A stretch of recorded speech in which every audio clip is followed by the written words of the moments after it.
George was a small and shy boy in Quebec in Canada. As if being small, thin, and shy wasn't enough, the Canadian winters burned little George's mouth, so that he couldn't stop repeatedly licking his dry lips, leaving his entire mouth scarred. This left him with a clown-like rim around his lips and made him an even more targeted target for local bullies. But something would change. That was still his first day of school at his new school.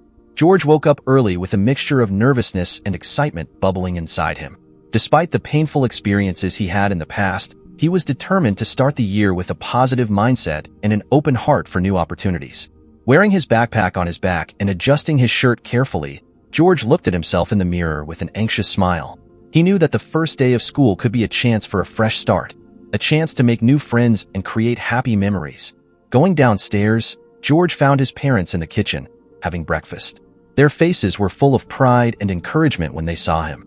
His father then spoke. "Hey George, are you ready for the first day of school?"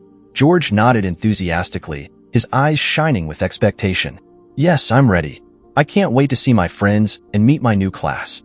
His mother smiled, holding his hand affectionately, and told him, "I'm sure you'll do very well, dear.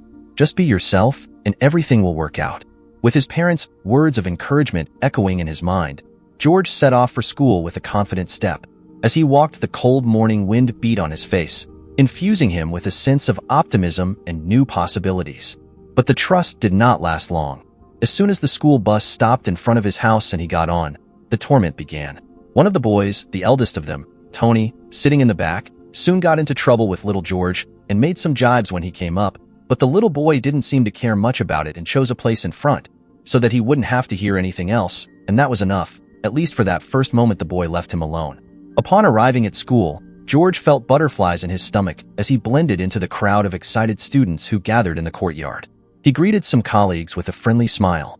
When the bell rang and it was time to enter the classroom, George took a deep breath, feeling ready to face the day. He found a seat near the window and watched with interest as the teacher began to make the call and explain the routine of the day. That first day was even quiet and George felt happy when he returned home. But this time when he got on the bus, there was no vacancy anywhere, and he had to go on his feet. That was enough for Tony to shout it from the back of the bus. "Hey kid, I want to see it in the front." The others laughed, adding to the chorus, "Don't you hear me? I said get down."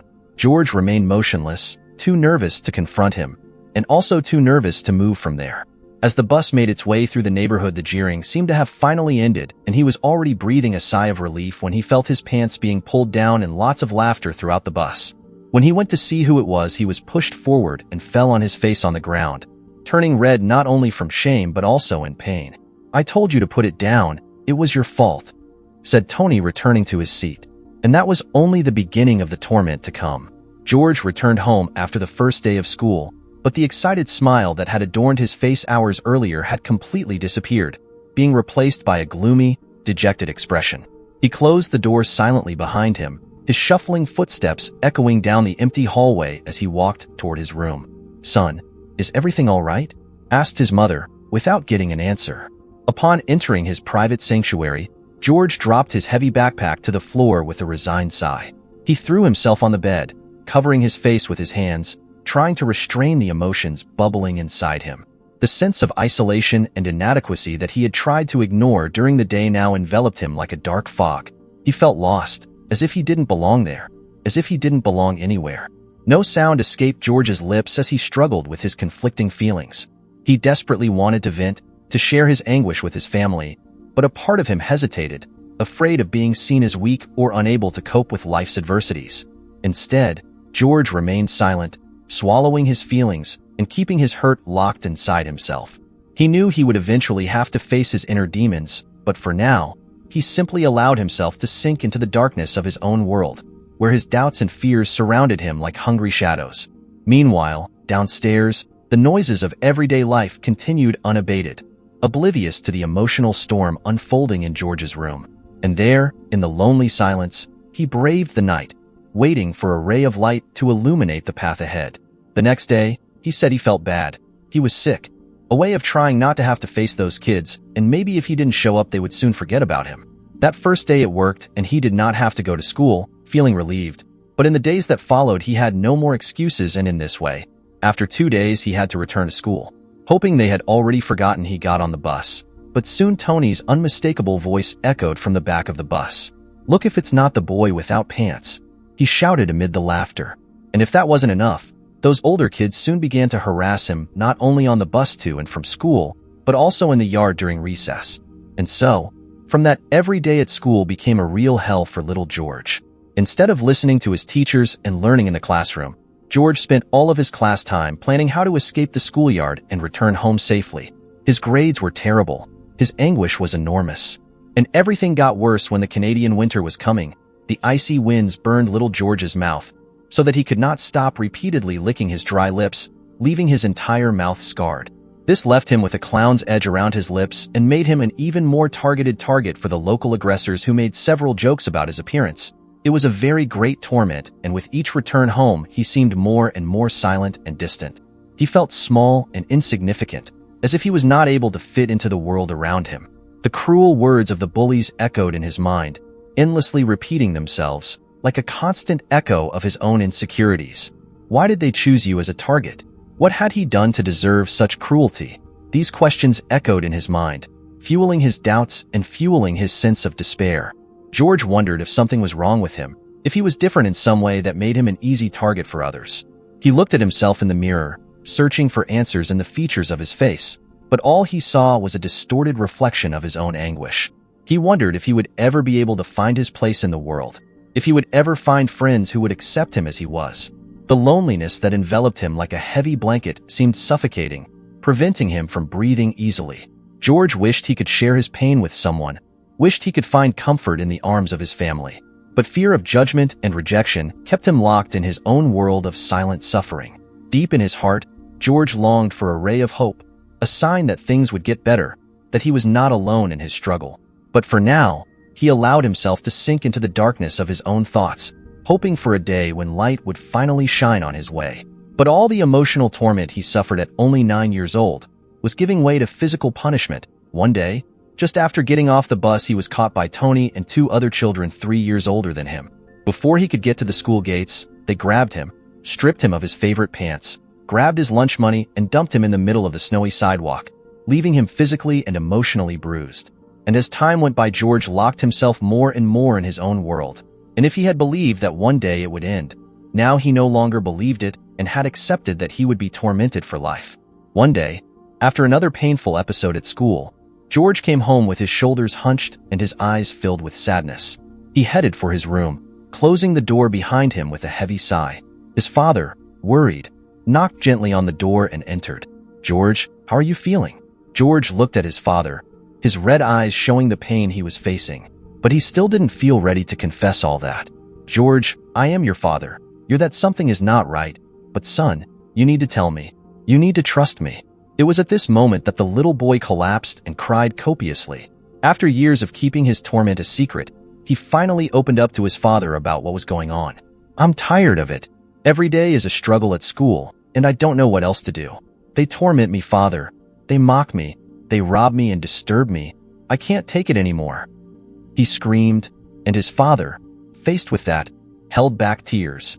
He walked over and sat down next to George, placing a comforting hand on his shoulder. "I understand, son. I'm sorry about that. But you are not alone in this. Let's face it together." George looked at his father, his heart warming with his support. "How, Dad? What can I do? Leaving school? That wouldn't solve it." The next day, his father took him to a local Kyokushin karate academy to begin his training. "Son, you will learn to defend yourself." Within the 4 walls of the small dojo, George began to rebuild his shattered confidence. He learned the benefits of discipline and self-control. The dojo, unlike the school environment, provided a sacred space to nurture the broken boy. The warm and respectful atmosphere of the academy offered a safe haven for George, where he could leave behind the pains of bullying and focus on his personal growth. It was an immediate relief to the little boy. With a heart full of hope and determination, George began his karate training under the guidance of a respected master in the martial art. At first, he felt awkward and insecure, his confidence shaken by past experiences at school. However, the master saw the bright potential within George and encouraged him to persevere. "What's going on, George?" "Your master," Rudimar asked. "Me, I'm not strong enough." "You're not strong enough yet," the master replied. "But why do you think that?" "Master, I suffer at school. Some older boys make fun of me and torment me. And what do you wish them? The master asked. I want you to stop and pay for everything you've done to me. The boy replied with a lot of anger in his voice. George, always remember, said the master. True strength lies not in revenge, but in the ability to overcome adversity with courage and compassion. Don't let yourself be defined by the suffering you face at school. Instead, use that pain as fuel to become stronger, wiser, and more resilient each day. You are capable of great things, and karate is not only a fighting art, but also a journey of self-discovery and personal growth. Continue to train with dedication and integrity, and you will see that the real power already resides within you. It is only dormant. Revenge is too petty a feeling, and you can go far beyond that. Over time, George began to progress in his training, diligently devoting himself to practice and improving his skills. He discovered a new source of inner strength within himself, learning to control his body and mind in harmony with the principles of karate. Every blow, kick, and movement George mastered helped him regain his confidence and self-esteem. He felt stronger and more capable with each passing day, leaving behind the shy and vulnerable boy he used to be. In addition, George found a supportive community in the gym, making friends with other karate practitioners who encouraged and inspired him to achieve his goals. For the first time in his life, little George was cultivating friends. Together, they shared a common passion for the martial art and supported each other in their journeys of self-discovery. As George continued to train and progress on his path in karate, he realized that he had found more than just a form of self-defense. He had found a path to personal transformation and growth. And with each new challenge he faced on the mat, George moved closer and closer to becoming the best version of himself. While at school, even if he trained, all the torment still happened. However, different from before, now possessing a network of friends to rely on, he seemed to be less hit by the taunts. That was when, one frosty morning, for the first time George, though still much smaller than Tony, finally took courage and confronted him. After getting off the bus, he saw the boys coming towards him, but this time he did not run inside the school. George took a deep breath and stood in front of the gate, feeling a mixture of nervousness and determination as Tony and the others approached. His heart was pounding in his chest, but he knew he needed to face his fears and confront the source of his pain. What do you want, Shorty? Are you waiting for today's beating?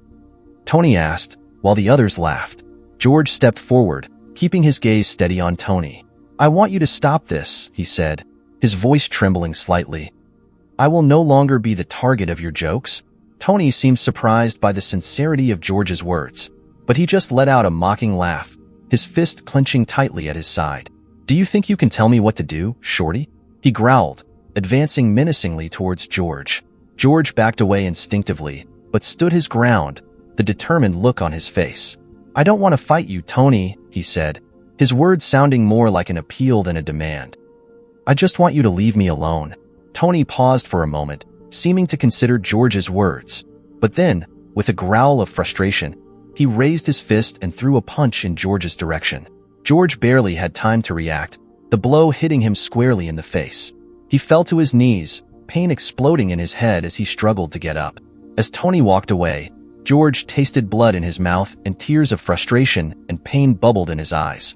But despite the physical suffering, he refused to give up, and with a pained sigh, George slowly stood up, his determination stronger than ever. He knew the road ahead would be difficult, but he was determined not to let bullying destroy his courage and his hope. At that moment, the signal for class to start rang, and everyone walked into the school, Tony staring at him. George wiped his bleeding nose, but he felt absurdly confident. Just the fact that he managed to confront him made him feel formidable and invincible despite the punch he had taken. At the end of school, George entered the house with hesitant steps, trying to hide the pain that pulsed in his still bruised face. His father watched him intently as he closed the door behind him, an expression of concern crossing his face. Looks like you got hurt, son. What happened? Asked his father, getting up from the couch. George swallowed hard, gathering the courage to face the conversation he knew would come. Oh, it's just a scratch, Dad. No big deal, he replied, trying to sound casual. His father frowned, clearly unconvinced by George's evasive answer. George, I know something is wrong. Can you tell me what happened? Insisted his father, placing a comforting hand on his shoulder. George hesitated for a moment, fighting the little voice inside him that told him to keep everything to himself. But then he remembered his newfound determination to face his fears and be honest about what was happening to him. Okay, Dad, he began, his voice faltering but steady. I had a fight at school. Tony, he hit me again. George's father's expression changed to a mixture of sadness and concern. I'm sorry, son. This shouldn't be happening to you, he said, squeezing George's shoulder affectionately. George forced a smile, trying to reassure his father. Don't worry, Dad. This time it was different. I'm doing okay. I am confident, he said, feeling the truth of his words echo within him. His father looked at him proudly, seeing the determination in his son's eyes. I'm glad to hear that, George. Remember, you are never alone. I'm here for you no matter what, his father promised, wrapping him in a comforting hug. George felt a weight being lifted from his shoulders, knowing that despite the difficulties, he had the loving support of his family by his side. And with that certainty, he would face the future with renewed courage and hope. That confrontation had really given George the confidence he had never had, and that same day, after karate training, he began training also wrestling, Brazilian jiu-jitsu, and boxing. And strangely enough, after the confrontation, Tony and his friends seemed to increasingly let go of him, until the moment they no longer disturbed him, and thus, being the victim of bullies quickly became a thing of the past. From all that, his love for martial arts led him to start his professional career. George soon excelled in wrestling, and quickly began his MMA career at small martial arts events in Canada, where he quickly showed exceptional talent and a relentless work ethic. His athletic ability, combined with his dedication to training and his competitive mindset, caught the attention of UFC scouts. George trained tirelessly, devoting endless hours to honing his skills in the octagon. He faced challenges and adversity, but his unwavering determination propelled him forward. When George finally had the opportunity to make his debut on the biggest stage in mixed martial arts, the UFC, although he suffered a defeat in his first fight, his courageous performance caught the attention of everyone around him. Despite the initial setback, George did not let himself be shaken. He returned to training with renewed determination, determined to prove himself in the octagon. He had already been through much worse, and he knew that only by training more and more would he overcome this new adversity that did not even closely resemble the problems in his childhood. With each fight, George grew stronger and more confident. His technical skill and relentless work ethic set him apart from the rest of the fighters, and it wasn't long before he began to rise through the ranks of the UFC's welterweight division. Then, on a memorable night, George had the chance to face the then champion, Matt Hughes, for the welterweight title. With a masterful display of technique and determination, Georges St-Pierre defeated Hughes and won the title for the first time. That seemed to be the pinnacle of his career. All the bullying he had suffered was behind him, but the UFC still had many great things in store for him. From there, Georges St-Pierre became a living legend of the UFC. He successfully defended his title several times, facing the best fighters of his time and leaving his mark on the history of the sport. But beyond the victories and the belts, Georges St-Pierre's true legacy was his tireless work ethic, his dedication to excellence, and his exemplary conduct inside and outside the octagon. He inspired a generation of fighters and proved that with determination and courage, any dream is achievable. In this way, St-Pierre became a global star, an icon in his native Canada, and an inspiration to many for his gentlemanly manner and respect for martial arts tradition in the chaos of MMA life. Part of that way is the ability to forgive and forget, and this would finally be put to the test. One day in his hometown, George was in his car when he was approached by a homeless man asking him for money. George opened the glass and looking into the eyes of the guy, the beggar shuddered, almost unable to speak. That was Tony, the boy who for many years tormented him. Tony was speechless, and knowing who GSP was, he was afraid of what might happen to him. Now that the little boy was one of the greatest fighters in the history of the sport and could get him into trouble without difficulty. But while Tony was still paralyzed with fear, GSP spoke. Dude, what are you doing here? You are a tall and handsome guy. What the hell happened to your life? Then George opened his wallet and handed some money to the man and continued his warning by saying, Get out of here. You should be ashamed. You should be ashamed of what you're doing, man. A lot of guys would kill to be like you. You know you are full of potential. You are beautiful, healthy, tall, and strong. Go do something with your life. That night GSP slept peacefully. He, despite all the power he now possessed, had finally been able to end with what was his greatest scar of his entire life. And forgiving the guy who had tormented him seemed to have ended with the greatest of his problems. Months later, when Georges St-Pierre returned to his hometown after a long journey, little did he know that a surprise awaited him at home. Upon arriving at his parents' house, where he had spent his childhood, Georges was greeted by the news that a visitor had recently been there. The visitor was not just anyone. It was Tony, whose name evoked painful memories of school days. But something had changed. Tony was no longer the same bully Georges met on the street. Surprisingly, he came with a message of gratitude. "He came here looking for you, son," your father said. He knocked on the door and said, "Can I talk to Georges?" He told me how months ago he met you, and how that conversation and what you told him impacted him deeply, changing his perspective. And he also said that now he got a job and that he was fine, saying that I express all his gratitude for you. Son, more than the UFC belt and everything you have achieved to date, this was the most beautiful act and the one that I am most proud of you for. His father hugged him. This story not only resonated with the essence of Georges' character, but also inspired him to do more. He created the SPG Foundation to raise awareness of bullying and offer support to victims, highlighting the importance of communication and martial arts for any child who finds themselves a victim of bullying. His commitment to victim advocacy goes beyond the octagon, showing that his legacy transcends struggles and embraces the cause of well-being and empathy. Thank you very much to those who have supported the channel financially through the link in the comment pinned. This helps me to bring more and more stories to you. And don't forget to like and also subscribe to continue receiving the new stories.